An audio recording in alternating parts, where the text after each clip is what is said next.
à toutes et à tous, bienvenue à l'actualité débat de ce jour. Nous sommes aujourd'hui le mardi 13 décembre 2022, encore quelques jours et on dira au revoir à cette année 2022. Aujourd'hui pour cette émission, nous serons avec deux confrères, Poussé Yahou et Stan Azato va nous rejoindre dans quelques instants. Nous parlerons d'abord d'un sujet qui fait le tour des réseaux sociaux depuis pratiquement une semaine. Nous reviendrons sur la loi votée à l'Assemblée nationale il y a quelques jours relative à la protection des apprenants contre les violences à caractère sexuel et nous allons terminer avec un communiqué du ministre en charge de la sécurité communiquée relative à la vente du carburant frelaté. Voilà pour l'essentiel à débattre de cette émission. C'est déjà avec nous. Bonjour. Bonjour Anita et salut à tous les téléspectateurs et téléspectatrices. Comment vous allez? J'ai la pleine forme. Oui, ça se voit. Alors disons que tout en bien portant est un malgré senior. Alors la rédaction est un peu connue, ça se passe bien, vous préparez bien le fait de faire. J'ai mes journalistes qui demandent de leur faire un geste, mais on n'a pas d'argent. Il faut me compter parmi nos journalistes. Mais les temps sont difficiles. Il faut faire quelque chose, pas trop. Les temps sont durs, chacun doit pouvoir comprendre. Ils ont bien envie de comprendre, mais je vous demande de faire quelque chose. Bien sûr, on va voir si on a quelques boissons, peut-être oui. Oui, pour gagner un peu de choses. Stan, bonjour, le grand de ta matière. Je vais te livrer. Ça ne dépendait pas de ça fait que je sois là. Oui, c'est l'essentiel. Comment vous allez? Ça va bien sûr. La rédaction est nouvelle. Bonjour, ça va. Bonjour à tout le plateau. Merci, bonjour. À tout ce que je suis depuis récemment, depuis la début. D'accord. Nous allons commencer avec ce sujet qui fait la une des réseaux sociaux. Depuis l'autre week-end, il s'agit de l'assassinat de l'étudiante togolaise. Selon un de vos articles, on en sait un peu plus sur l'identité de l'assassin, si on peut le dire ainsi, de l'assassin. De l'assassin de notre consoeur, de notre compatriote. La nouvelle était tombée avec moi parce que c'est une jeune étudiante de 22 ans en année de licence, donc qui a été assassinée en pleine rue autour de 21h à Marseille, par couteau. Et puis nous, à notre rédaction, on a voulu comprendre davantage. Nous étions allés visiter les sites français pour voir les informations qui sont données. Mais on se rend compte que les Européens ont pratiquement verrouillé l'information. Normalement d'Europe, quand il y a un crime, on voit la vidéo et on voit la personne opérée. Et c'est à partir de la vidéo maintenant que le procureur se saisit et l'affaire donc monte au parquet. Mais ici, les sites français, nos confrères français n'ont pas ouvert les écouteurs pour nous dire voici la vidéo, voici les faits. Nous on s'est battus. On s'est rendu compte que... Je pense que c'est une affaire diplomatique, c'est pour... Non, quelle diplomatie? Il y a eu un assassinat, il y a mort d'homme, c'est grave. Imaginons qu'on tue un Français, un Américain, dans les rues de la capitale de Brésil, et vous pensez que ça va se passer comme ça? Mais l'auteur sera d'abord connu à usage, découvert, les commentaires, etc. Mais ici, l'agresseur, l'assassin jouit d'une protection qui me paraît hors norme. La question qu'on se pose souvent quand il y a de ces attaques-là, quand c'est perpétré par les Noirs ou les Arabes, on voit les vidéos, même si les vidéos sont floutées. Bien sûr, on voit ici pratiquement... Comme il s'agit d'un Noir qui a été assassiné par un bombe, ces vidéos-là... C'est un crime, on se dit c'est un crime racial. C'est-à-dire qu'il n'y a pas de vidéo sur le... Non, il y en a, mais ils n'ont pas mis ça ils n'ont pas mis ça en ligne, c'est tout. Puisque les villes françaises sont sous surveillance, on voit déjà sous surveillance. Donc, s'il y a un crime, naturellement, si on se rend là, on repère, ou bien il suffit d'agrandir, on a l'information à l'heure indiquée. Ouais, vous m'écoutez. Dans une zone qui est même secouée par la patrouille de nuit, etc. Donc, puisqu'après, juste après l'opération, la patrouille est passée pour intercepter l'individu. Bon, on a fait, j'ai l'opportunité de dire, sciemment pour protéger le coupable. Mais aujourd'hui, nous savons que le coupable, c'est un Portugais. Il est de nationalité portugais, oui. C'est un Portugais, portugais ou bien espagnol, je peux vérifier. Il a 26 ans. Ce n'est pas un Français, donc c'est un expatrié, mais c'est un blanc. Et la police qui l'avait intercepté nous fait savoir que le monsieur était en état d'ivresse au moment des faits. Ça veut dire qu'on le trouve, il y a des circonstances atténuantes. C'est-à-dire qu'il ne se contrôle pas. Et c'est un acte déjà à la justice. Quand tu as commis un acte dans l'inconscient, alors on te trouve des circonstances atténuantes. Et la police dit que le monsieur était en état d'ivresse et que c'est un SDF, c'est-à-dire un monsieur qui n'a pas de domicile fixe. Donc des circonstances qui font que c'est peut-être un aliéné mental qui a opéré et que quelques jours après il sera en liberté. Mais un examen psychiatrique montre que le monsieur est en bon état d'être jugé et condamné. Mais ce que je déplore, c'est qu'à Marseille, comme ailleurs, nous avons nos compatriotes qui sont là. Mais on a assassiné une de vos compatriotes. Et puis on n'a pas vu... Là, nous avons demandé à Stan de donner son point de vue. On vous dit que c'est vrai que ce sont des compatriotes, mais est-ce que ce sont des amis? Je reviens à vous tout à l'heure. Alors Stan, Noir, on va sûrement dire Noir a été assassiné par un blanc. Et on n'a pas vu d'images, de vidéos surveillance, même flottées. Ça me donne beaucoup. Ça sort de l'entendement. Donc, dans un pays comme la France, nous ne sommes pas dans un village où il n'y a pas de caméra de surveillance, tout cela. Et quand on parle de l'acte qui a été posé près de Marseille, et depuis plus d'une semaine, on n'a pas d'image, on n'a pas de vidéo montrée à la scène, on n'a rien, on n'a aucune information, ce qui a motivé le jeune qui a fait l'acte. Tout ça là, tout est dans le flou, alors qu'il y a mort d'homme, il y a une jeune fille qui a été poignardée, sans que sa famille, ses compatriotes, tout ça là, n'ont aucune information sur le motif de l'acte. Parce que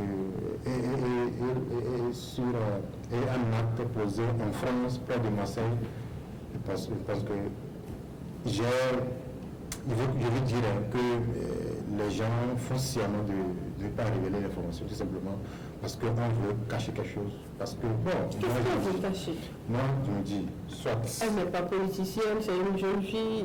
Moi, je l'ai connue, en fait, sur les réseaux sociaux, elle fait des vidéos, qu'elle balance et autres, là. Oui, j'ai même des amis qui m'ont parlé d'elle, il paraît qu'elle a fait même...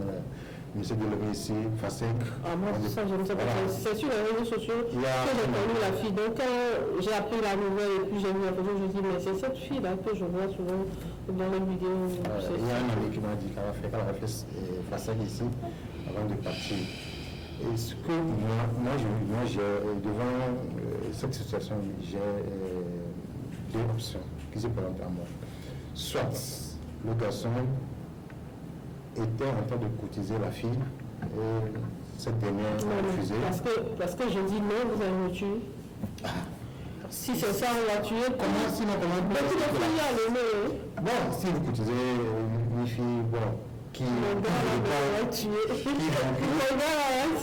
les filles de la boîte. Qui nous répond d'une manière. Là, c'est un garçon qui ne le tue pas, qui ne répond pas comme ça, avec fair play. Et donc, il cherche toujours à faire aussi du mal à la fille parce que cette dernière a refusé leur avance. C'est l'une des options que moi. Pourquoi la tuer? Non, c'est une des options que moi j'évoque. L'autre, c'est que soit l'acte a été commandité par quelqu'un d'autre qui est dans l'homme et le jeune n'a fait que appliquer C'est les deux citations que moi je trouve de cette affaire-là. Et ce qui cache, c'est que quand on refuse de donner l'information, quand on refuse de mettre l'information au beau soleil, je me dis qu'il y a forcément quelqu'un derrière qui ne veut pas que l'information fuse. Pour qu'on sache son identité, vraiment ce qui s'est passé. Alors, on aurait appris qu'il y a une délégation togolaise conduite par le ministre Iwu Ateba. Alors, est-ce que ça aura des impacts sur le plan diplomatique si déjà une délégation togolaise quittait le pays, délégation conduite par le ministre pour la France? D'abord, je vais être précis. L'assassin est portugais. Il est portugais. Maintenant, si maintenant, au Togo, au rang ministériel, on délègue pour aller en France, c'est de leur résultat qu'on saura ce qu'ils sont allés faire. Aujourd'hui, lorsque une de vos compatriotes a été abattue, De sa foi. oui, moi je parlerai presque de l'exécution. C'est une exécution. Elle a été exécutée. C'est pas trop fort. Dans la rue, non, c'est pas trop fort. C'est une exécution. Parce que sans jugement, elle a été assassinée. C'est une exécution presque sommaire, sans jugement. Maintenant, il faut maintenant demander justice. Alors, quand nos ministres vont se rendre là, je présume qu'ils vont rencontrer d'abord les officiels français et demander qu'on fasse la lumière sur cette affaire et que justice soit faite. Là, je parle d'impact diplomatique.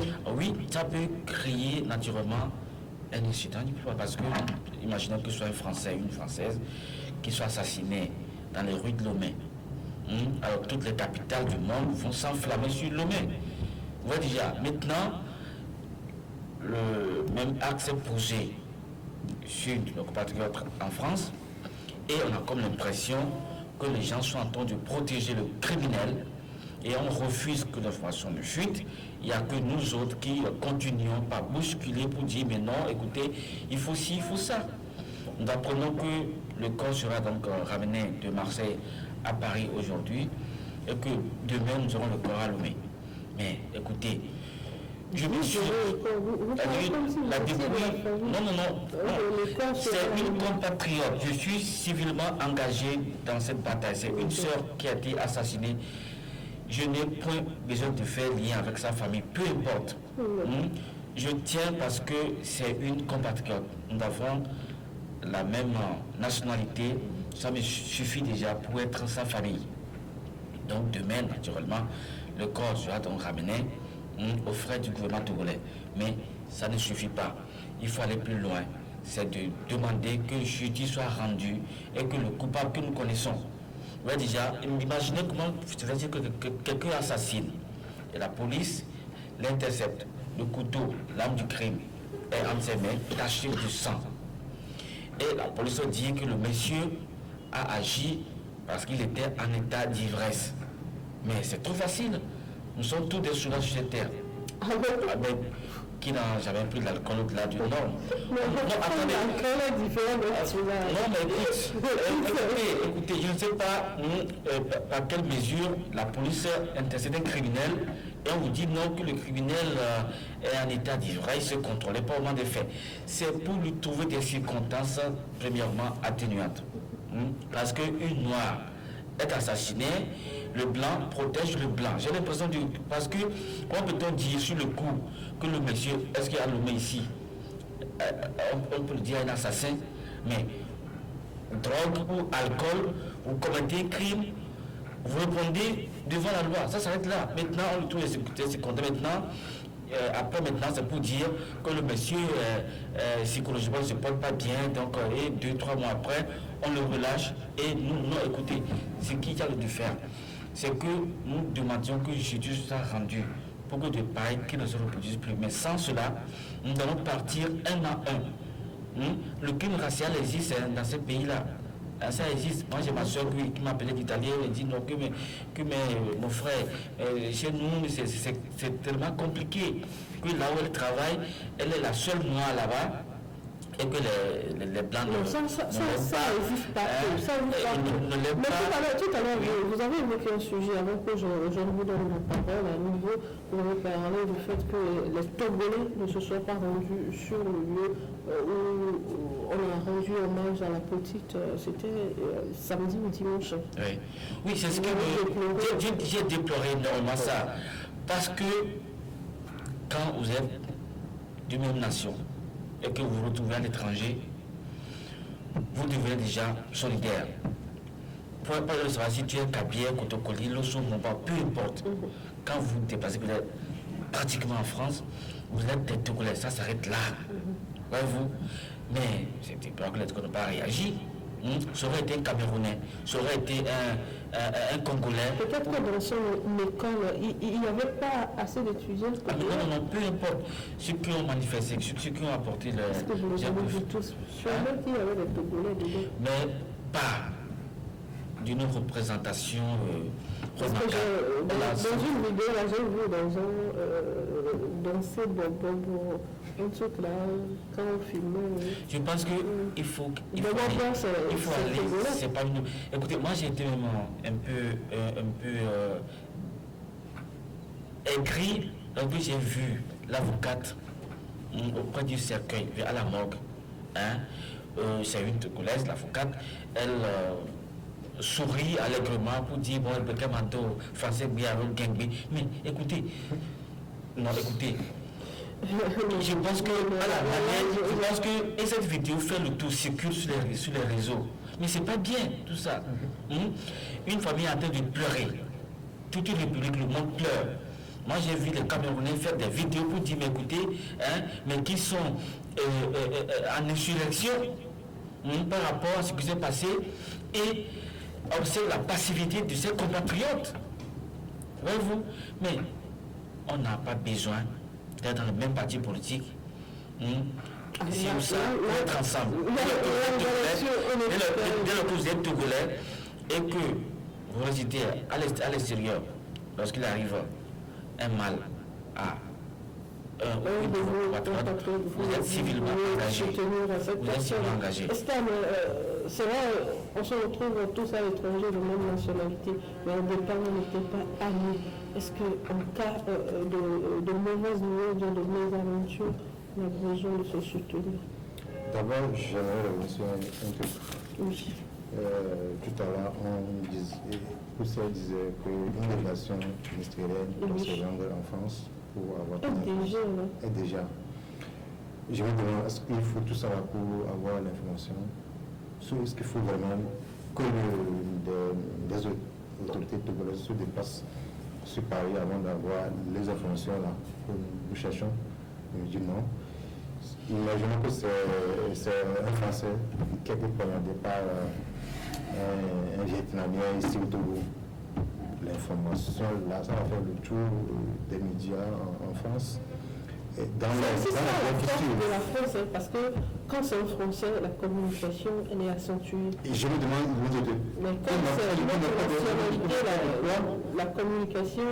Bon, même si ça me... Je me dis que ça dépend de nous. Voilà. Nous n'accordons pas d'importance à la communication, et ils n'ont pas de l'importance à la communication, et ils le font à leur faveur. Ok, même si on ne peut pas avoir l'information sur les médias, du moins pour les autorités, on doit quand même avoir l'information, on a quand même le poids. Peut-être qu'ils ont les informations, c'est pourquoi ils ont joué. Et depuis ils ont l'information et puis on se dépasse encore sur la femme pour faire quoi? En tout cas, pour dépasser seulement le corps, bien comment. Donc ils ont les informations. J'ai dit peut-être, Il n'est ici, Bon, je pense qu'il faut se dépasser sur la France pour avoir ces informations-là. C'est n'a pas de poids, n'a pas de force pour avoir, à partir d'un seul coup de film, avoir ces informations-là de leurs homologues qui sont en France, par exemple. Moi, je ne comprends rien. Peut-être que ça ne se passe pas comme ça, on ne sait pas. Je ne comprends rien. Je ne comprends vraiment rien. Comment une telle fonction, il faut qu'on se déplace sur la forme. Je ne comprends rien.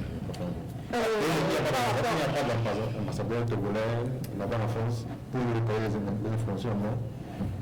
Vraiment. Alors, revenons rapidement à ma question, on va passer à autre chose. Bon, ce qui est, c'est que même si vous êtes ennemi, prenons tout simplement le cas togolais. Si vous êtes ennemi, toi et quelqu'un était ennemi dans un quartier par exemple, et que par hasard vous vous dispersez après. Si dans un jour vous vous revoyez dans un autre quartier, dans une autre ville, je vous assure que vous allez vous saluer, vous allez vous faire un geste. Ça se passe toujours comme ça. C'est-à-dire que la distance, ça rapproche un peu plus des gens. Vous êtes des Togolais qui quittent ici, ils ne se connaissent pas. Ils ne se connaissent pas, mais arrivé quand il faut qu'ils voyagent, ils se retrouvent de l'autre côté, dans notre pays. Il y a une affinité qui se crée automatiquement. C'est-à-dire qu'il y a. Ça vient comme ça. Et donc, je me dis que ça devrait être le cas avec la jeune fille qui a été tuée. Je suis sûr qu'il n'y a que là-bas, mais si elle n'a pas les membres de sa famille là-bas, elle doit quand même avoir des amis, des proches, des Togolais qu'elle ne connaissait forcément pas, avec qui elle doit être en bon terme, quoi. Donc, je me dis que forcément, il y a des gens là-bas qui, avec quelques temps, elles devraient quelques temps. J'ai un dernier mot juste. Parce que j'ai un ami en France, on a échangé sur ça. Vous envoyé un message? Non, c'était de la nuit d'hier. Qu'est-ce qu'il dit? Quand moi je lui ai dit que le monsieur a été en état d'ivresse, il me dit sûrement c'est un malade mental. Voilà. Comme si ce sont les soulards qui sont des malades mentaux chez eux là-bas. Il me dit, ouais, est-ce que votre famille, c'est un blanc? C'est un blanc, ouais. Est-ce que vous savez que pour poser un acte, on fait seulement de se saouler et puis. Voilà. Il me dit s'il en est ainsi, donc ce doit être c'est canalisé. Du coup, voilà. Il y a que ces choses-là. En France. Des indices. On parle d'indices. Un soulard peut devenir facilement un malade mental. Voilà, donc ce sont les indices qui agissent à cela. Donc, l'indice aboutit au lieu des charges maintenant, on dit non, on ne peut pas le charger parce que c'est un malade mental. Et ce Portugais sera libéré. Alors qu'il y a une personne qui est décédée. Alors, autre sujet dans cette émission, thème d'emprisonnement de 1 à 5 ans et une amende de 1 à 5 millions de francs si l'apprenant à 16 ans.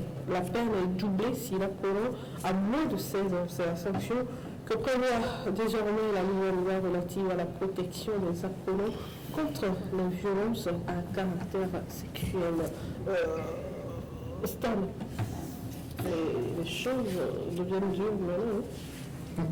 Si on me parle des enseignants, ça devient dur pour les prédateurs sexuels. Pour nous autres qui faisons la chose dans les normes. Est-ce que vous avez besoin de chercher? Elle vient de vous. Il suffit juste qu'on entende qu'il est journaliste. Elle vient de vous. Elles ne savent pas ce qui les attend. Tu n'as pas tort quand même. Quelque part, tu as raison. Je ne sais pas quelque part. Mais quelque part, tu as raison. Non. Pas forcément. Maintenant, les filles cherchent l'argent. Donc, les filles. C'est pourquoi le Dieu de lui, comme ça, ce qui les attend. Mais maintenant, elles ont compris que bon, le titre de vous, c'est rien, pardon.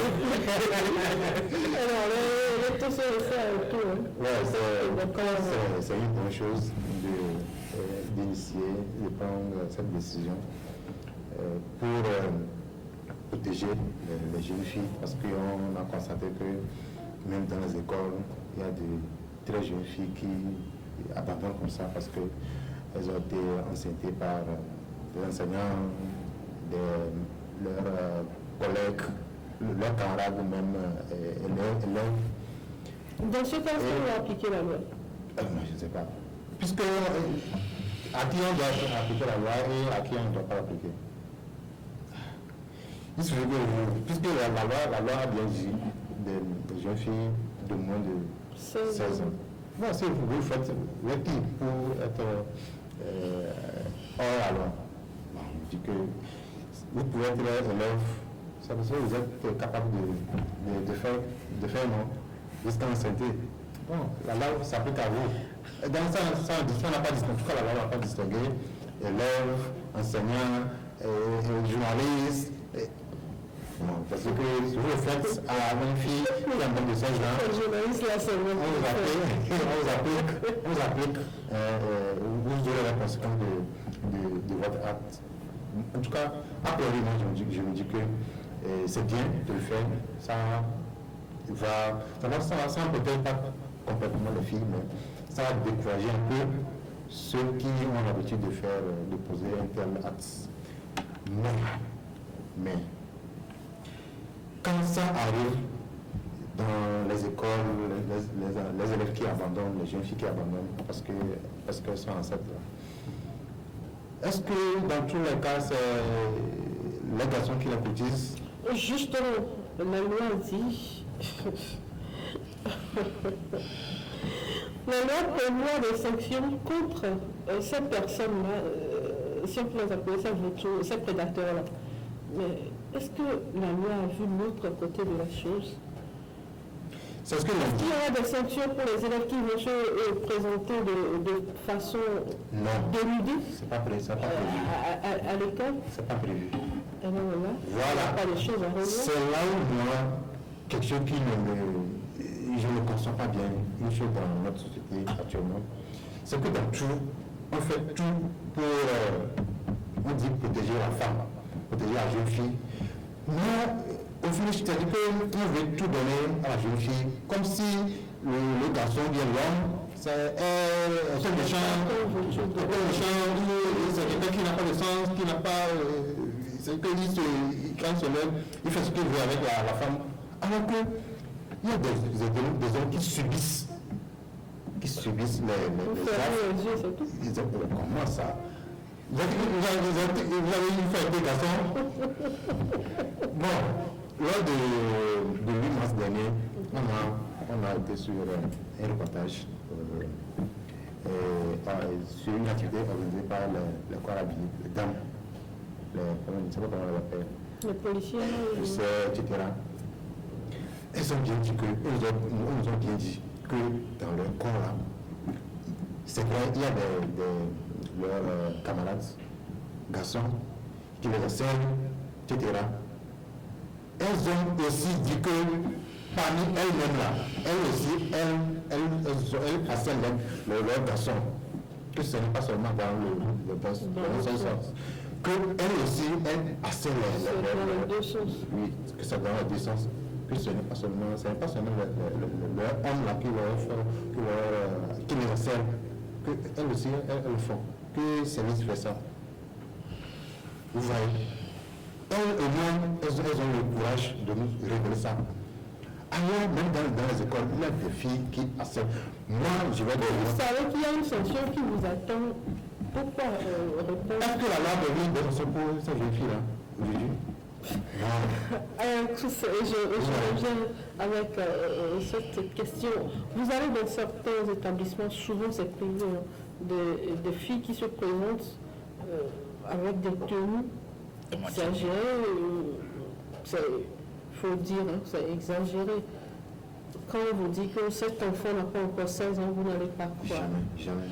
Est-ce que la loi, en disant qu'il faut faire à ceux-là qui vont mettre enceinte ces élèves-là, à ceux-là qui vont agresser sexuellement ces filles-là, est-ce que la loi prévoit l'autre côté de la chose? Bon, écoutez, la loi ne peut rien prévoir. C'est-à-dire que si la fille n'a pas 18 ans, méfions-nous, c'est tout. Est-ce que tu Quel que soit... Non, attends, demande. Non, attends. Il doit y avoir des rapprochements. Demandez, là, belle fille, tu as quel âge? Si elle vous dit, j'ai 17 ans, dites-le que... Si quel garçon est allé draguer femme et a demandé son âge premièrement. Actuellement, vous savez, attends, non, écoutez, parce qu'il y a la loi, il faut... Non, mais attendez, de vous à moi. Oui. Qui est une fois allé draguer et puis il a demandé l'âge premièrement. Oh, moi, je ne sais pas faire. Quand... Non, écoutez. Vous avez commencé par l'âge. Non, écoutez, même avant d'arriver au sexe, avant d'arriver quand même... Non, je ne parle pas d'aller Oui, au mais sexe. Je dis quand vous approchez d'une fille. Oui, mais... Est-ce que c'est l'âge que vous demandez premièrement? Bon, même si ce n'est pas forcément l'âge. Voilà. Mais ce qui est évident, c'est que... Avant d'arriver à l'acte, il faut demander. Il faut demander l'âge de la fille. C'est très simple. Vous avez quel âge? Si elle vous dit non, qu'elle a 16 ans, sachez que ce n'est pas votre catégorie. Quittez, il faut la quitter. Mais si elle veut de vous, elle peut vous donner, même si elle a 16 ans. Alors, il faut... La manière dont Stan parle là, on dira que Stan voit un habitué de la vous êtes une personne suspecte. Non. Il faudrait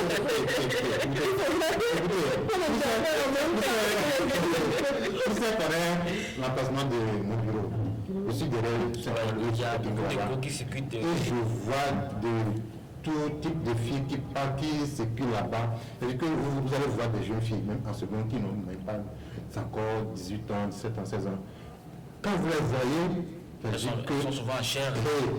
et qu'ils n'ont rien à envier avec leur garçon, etc. Si vous ne faites pas attention, vous allez tomber dedans. Et imaginez un peu aussi ce qu'elle pense. Il y a une fille qui était venue, qui était rentrée chez moi. Pour faire quoi? Toi, journaliste. Elle est là. Chez nous là-bas. Non. Les choses ne commencent pas à sortir. Non, chez nous là-bas, pour ça qu'on est bien chez nous là-bas, on lance d'autres services. Et donc, il y a un service dont la jeune fille a besoin, elle est rentrée. Pendant qu'on la servait, je l'observais. Elle a porté juste une chemise, c'est manche longue, mais qui s'est arrêté ici, avec une taille, pantalon taille haute. Mais tout ici, c'était à la base, nu. Et qu'est-ce que je vois? Des perles, ici. Pas la manche, ici. Oui. Nous voyons tout ça. Et après, quand on lui a dit, quand on a fini de rendre le service, je l'ai interpellé, je dis, madame, vous venez. Votre pelle là, c'est comment? Non, c'est lui. Votre pelle là, c'est vous deux. C'était bien. Non, aujourd'hui, il n'y a pas que des perles pour la hanche. C'est si j'aime, moi, j'ai appris ça. Il dit, madame, comment se fait-il que votre truc là, vous la mettez jusqu'à... Elle dit, c'est fait pour être mis ici. Il dit, ah bon, ok. Je ne sais pas. Après, tu vas pas... Non. Parce que je l'ai plus. Même les filles là, même les filles elles ne mettent pas, c'est-à-dire que la situation dans laquelle elles mettent les garçons, et comme ça vient de le dire, c'est à nous maintenant il faut prendre le courage. Moi, je les regarde comme des statuettes. Ce que je vois comme c'est pas. Parce que il y a des risques là-bas. Il y a des risques là-bas. Donc la loi est là. Nous devons penser d'abord à la loi. Il ne faut pas jouer quelques instants et se retrouver derrière les barreaux. Voilà. Pour des années. Je pense que pour cette raison, moi je me dis, mais je m'en fiche, quelle que soit la manière dont elle s'habille, voilà, je m'en fiche. Surtout quand elle est mineure, moi je m'en fiche. Voilà. Quand tu me dirais, c'est parce que tu es naturel. Moi j'ai des filles plutôt naturelles, pas de tresse, des filles simples. Ah non. Ça, vous ne pouvez pas donner l'argent. Ah mais non, écoutez, moi mon argent... C'est pas une manière de dire... Non, pas du tout. Ça pouvait être naturel. Ça pouvait être naturel, simple. C'est ça, moi, je préfère. S'il faut...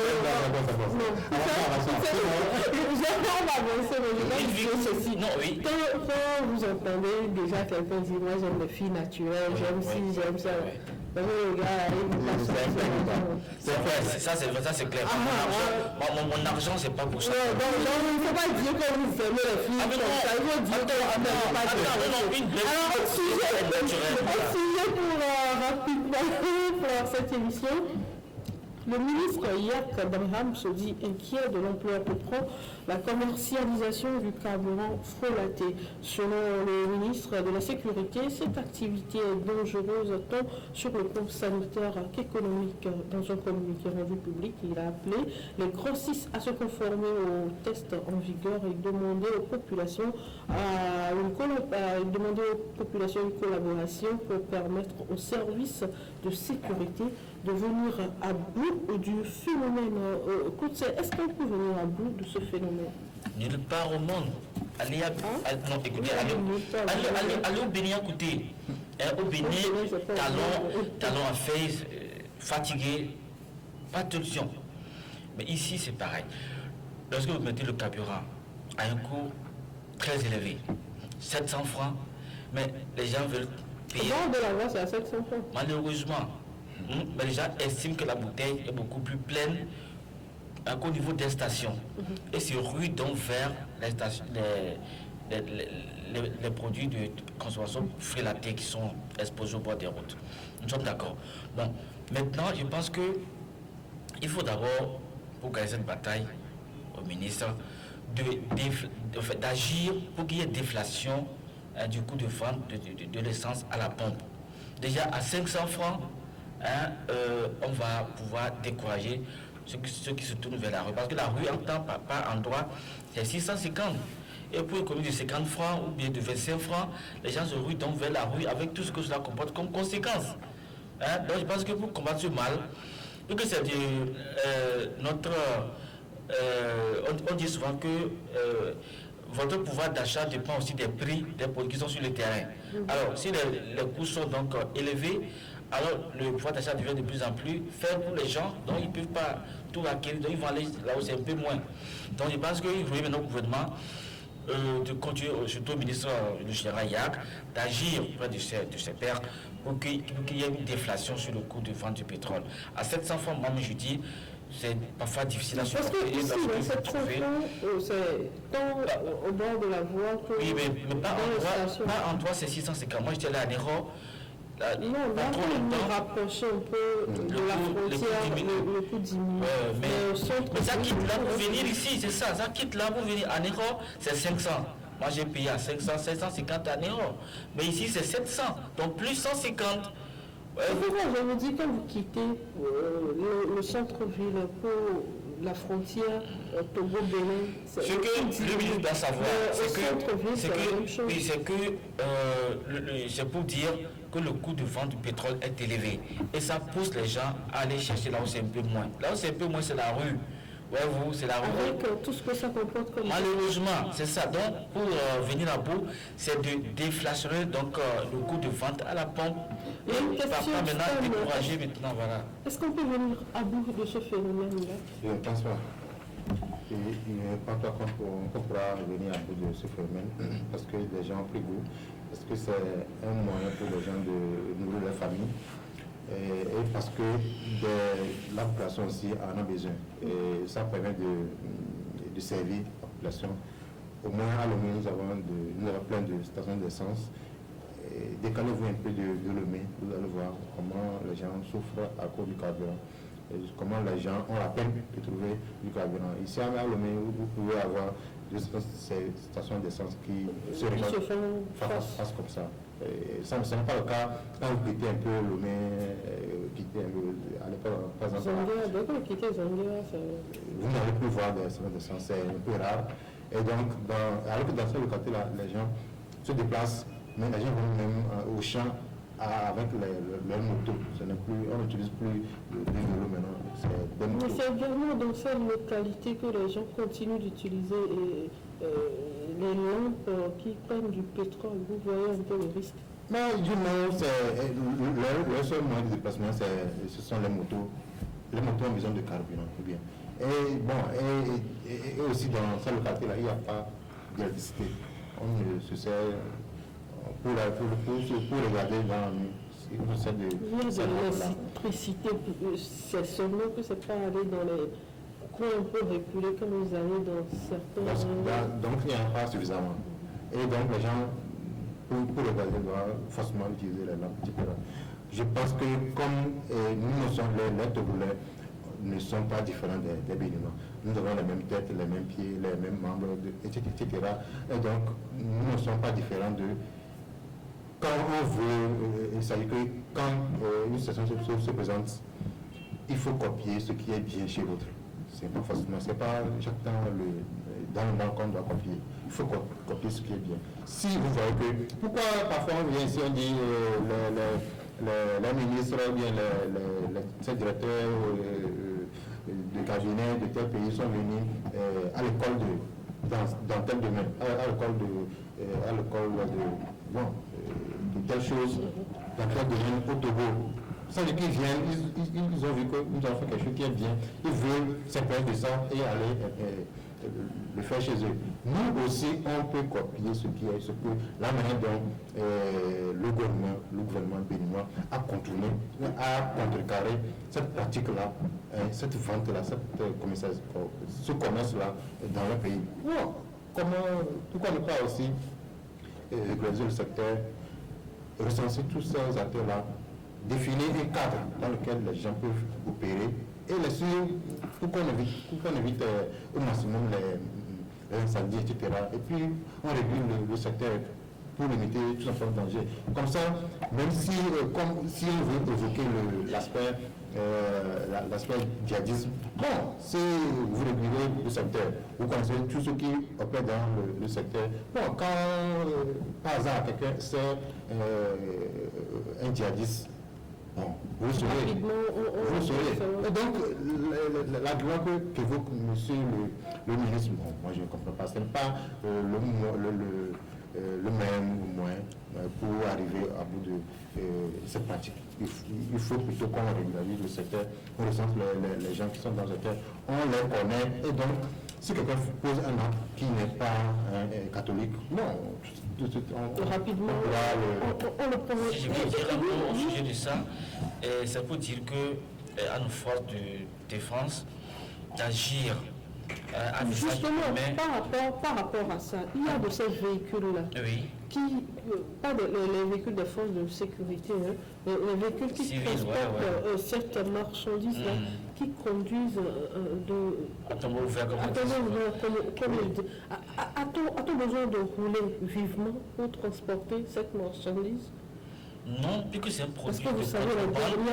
Puisque c'est un produit de contrebande, là-bas, les véhicules avec un mort d'homme.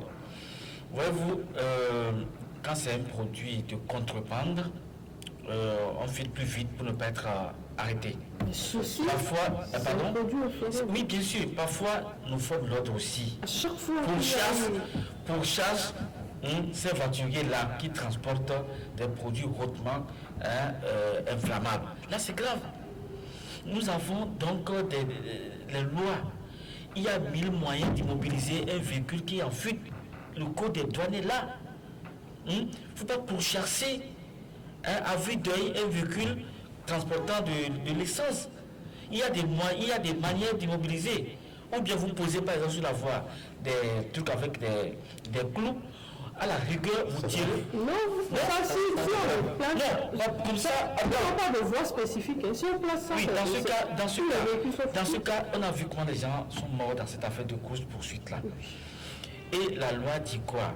Quand un véhicule dont le conducteur refuse d'obtempérer, donc à l'ordre d'arrêt, on peut à la rigueur tirer sur les pneus pour l'immobiliser. Oui, quand on tire sur les pneus, mais écoutez, ou bien carrément il y a... Ça fait un tour.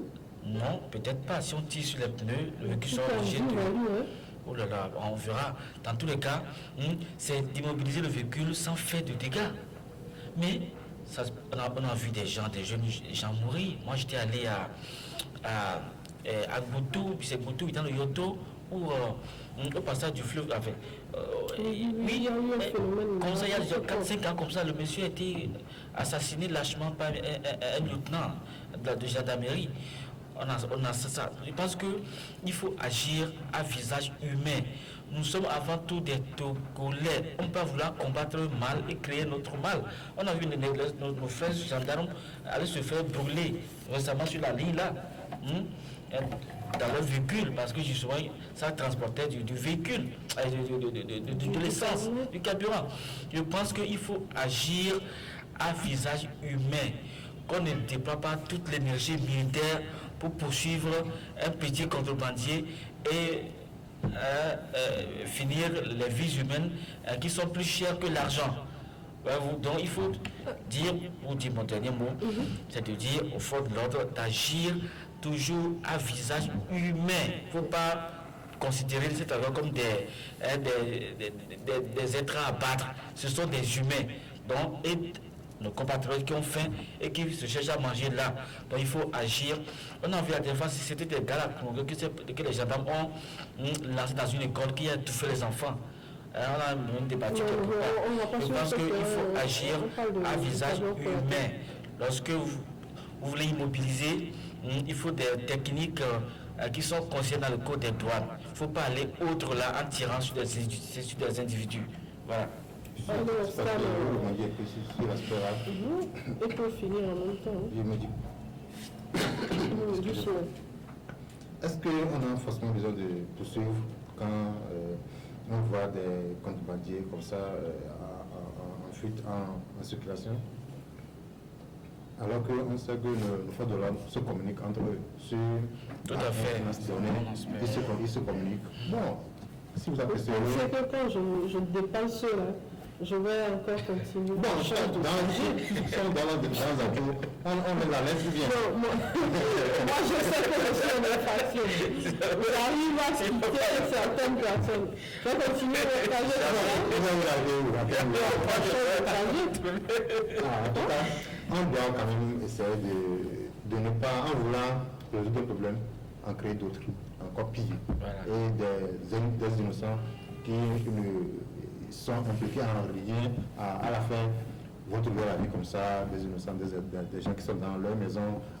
Bon, ils subissent comme ça, ils pensent que ce n'est pas bien. Ce n'est pas la meilleure façon. Donc, ça revient quand même c'est eux qui ont été formés.